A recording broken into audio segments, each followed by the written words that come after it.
Om Shanti. Om Namo Bhagavate Vasudevaya.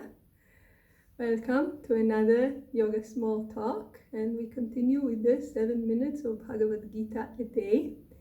And we're still reading from chapter 1, and we saw how the arguments of Arjuna as to why he should not fight switch from just describing his physical and mental distress to trying to give more power to his arguments by infusing some logic and then going through pure intellectual arguments, quoting rules of dharma.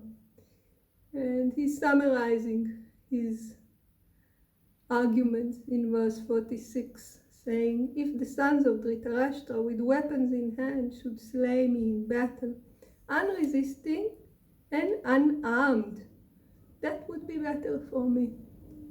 In short, I'm not seeing any benefit in this fight, and I'm throwing my weapon, and if they still decide to kill me when I'm not resisting and not armed, let it be so.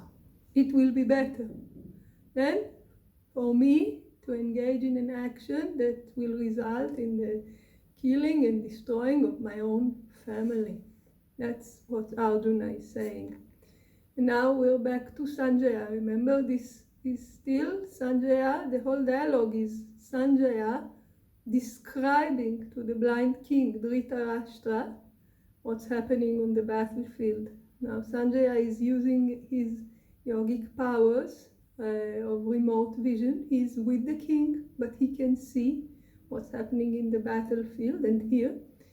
And he's describing to the king what happens. So he described the dialogue between, well, it was more of a monologue, Arjuna's monologue, why he's so despondent. And now Sanjaya said, 47, "Having thus spoken in the midst of the battlefield, Arjuna, casting away his bow and arrow, sat down on the seat of the chariot with his mind overwhelmed with sorrow."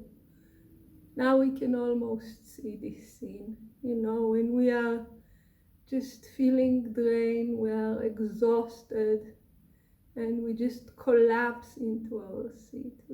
There's just nothing. We said our piece, you know, we poured our heart, and now all there is left is the exhaustion and the great sorrow, and we just collapse into the seat. And this is what happened to Arjuna. He said his piece, he explained why he doesn't want to fight, he expressed his sorrow, he expressed his reasons, but he cannot fight. He's just exhausted, he's overwhelmed with sorrow. And again, we are reminded this thing is happening in the midst of the battlefield. It's not some academic discussion. They are in the middle of the battlefield, and Arjuna collapsed. And this is how the first chapter ends.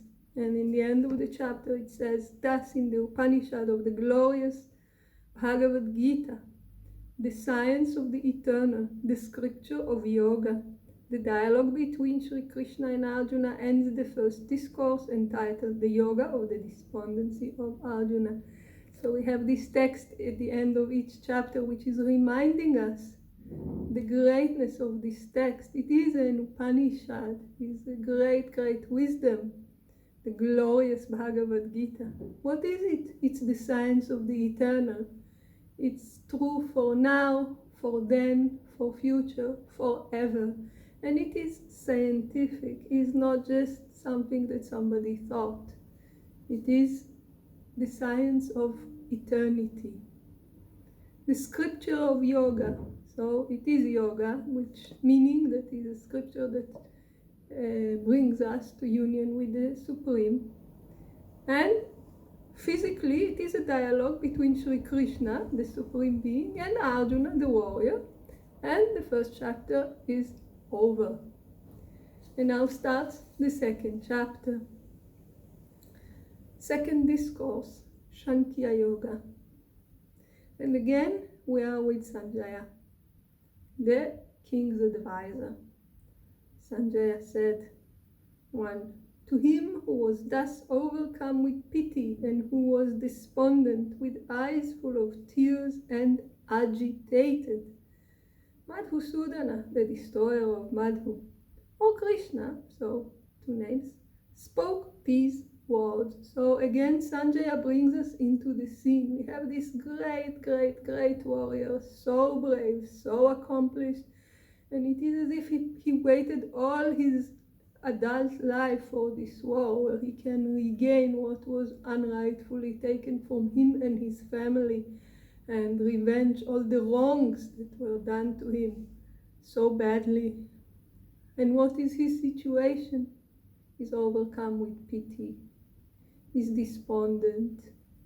His eyes are full of tears. He's crying. He's miserable. And he's agitated. He's restless. And this also conveys to us as the reader the great pain that Arjuna was in.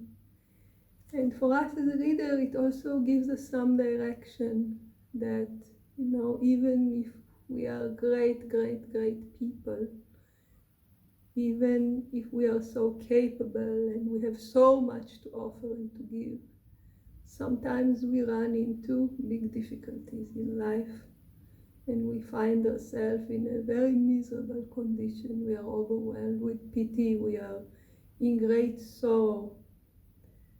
And the message here is that we can come out of it. We need proper guidance, we need proper advice, we need proper support, but we can come out of it. And how Lord Krishna is helping Arjuna to come out of it, we will see in our next talk. Om Shanti.